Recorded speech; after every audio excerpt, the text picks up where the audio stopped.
In the B2 level Norskprøven writing test, you'll be asked to compose an argumentative text. This text requires you to present a clear opinion on a given topic, support that opinion with logical arguments, and possibly address counterarguments. This type of writing combines your ability to present personal perspectives with a structured, objective approach that strengthens your overall case. Mastering this balance is crucial for success on the exam. The most effective way to structure your argumentative essay is to divide it into 3 clear parts: introduction, main body, and conclusion. This structure allows you to present your ideas in a way that is easy for the reader to follow and showcases your command of logical flow in Norwegian.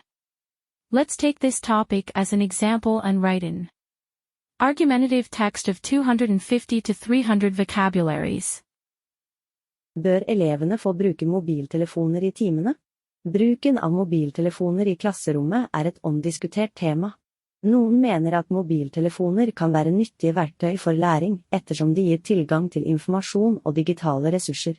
Andre argumenterer for at mobiltelefoner skaper distraksjoner og kan forstyrre undervisningen, både for elevene selv og for medelever. I denne oppgaven skal du ta stilling til spørsmålet om elever bør få bruke mobiltelefoner i timene. Presenter saken kort og argumenter for ditt syn. Step 1. The introduction. The introduction is your chance to set the stage for your argument. In this section, introduce the topic and provide readers with a brief overview of what they can expect. The goal here is to capture the reader's interest, clearly state your position on the topic, and set up the framework for your main arguments. A well-crafted introduction is concise yet informative, laying a solid foundation for the rest of your essay. When constructing your introduction, keep the following points in mind. Clearly state the topic, briefly introduce the subject you'll be discussing. Express your viewpoint, clearly indicate where you stand on the issue. Provide a preview of the arguments, offer a hint of the main arguments you'll be discussing without going into too much detail. Example of an introduction. Bør norske elever få bruke mobiltelefoner i klasserommet? Mange mener at mobiltelefoner distraherer elevene fra læring, mens andre hevder at de kan brukes som verdifulle læringsverktøy. I denne teksten vil jeg argumentere for at mobiltelefoner bør begrenses i skolen for å fremme et bedre læringsmiljø. In this example, the introduction presents the topic, whether students should use mobile phones in the classroom, and clearly states the writer's position, setting the stage for the arguments that will follow.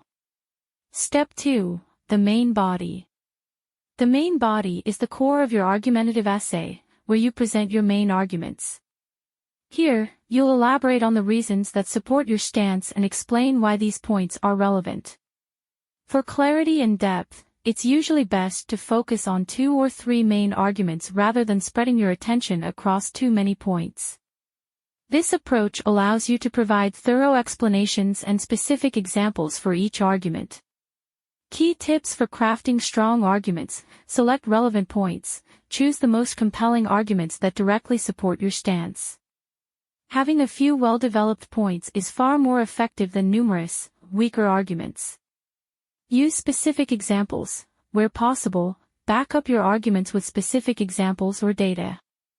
This not only strengthens your argument but also demonstrates a nuanced understanding of the topic. Acknowledge counterarguments. A well-rounded argumentative text addresses opposing viewpoints. Present a counterargument briefly, then explain why it's less compelling or how it can be mitigated. This shows you've considered multiple perspectives and makes your position more credible. Here is an example of an argument and counterargument. Mobiltelefoner kan redusere elevenes konsentrasjon og føre til at de blir distrahert i timene. Selv om noen hevder at mobiltelefoner kan brukes som verktøy for å raskt finne informasjon, denne informasjonen like lett tilgjengelig via skolens datamaskiner, noe som gjør mobiltelefoner unødvendige i klasserommet. In this example, the writer first presents a main argument: phones can be distracting, and then briefly acknowledges a common opposing view: phones provide quick information access, addressing why it is less relevant in this context. Schools also have computers for information. Step 3. Building each argument.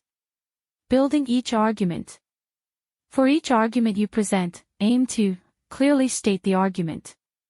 Start by directly stating the point you want to make. Explain why it's important. Provide context or reasoning that shows why this argument supports your position. Include specific examples or evidence. Examples strengthen your argument by adding concrete details. Here is an example argument paragraph.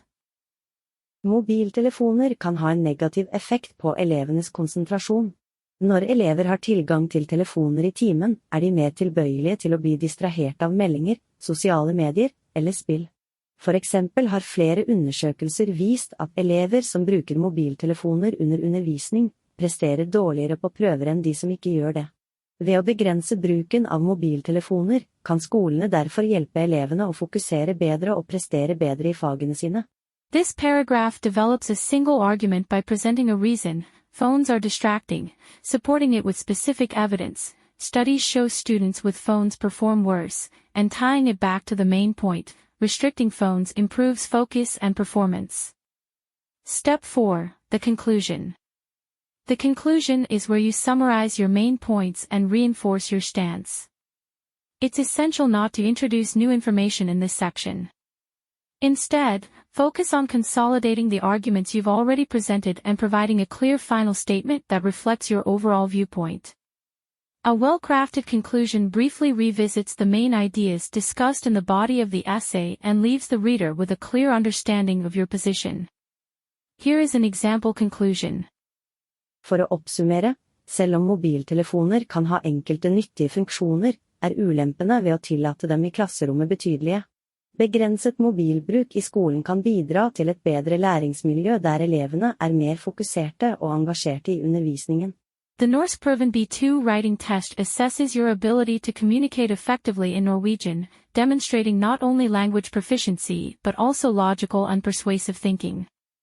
With regular practice, thoughtful preparation, and a clear approach to structuring your arguments, you can excel in this part of the exam and advance your Norwegian language skills. Our Norskprøven preparation course is here to help you build confidence and refine your skills across all areas of the exam. Sign up today and start your journey towards passing the Norskprøven. Visit our website for more information. See you in class.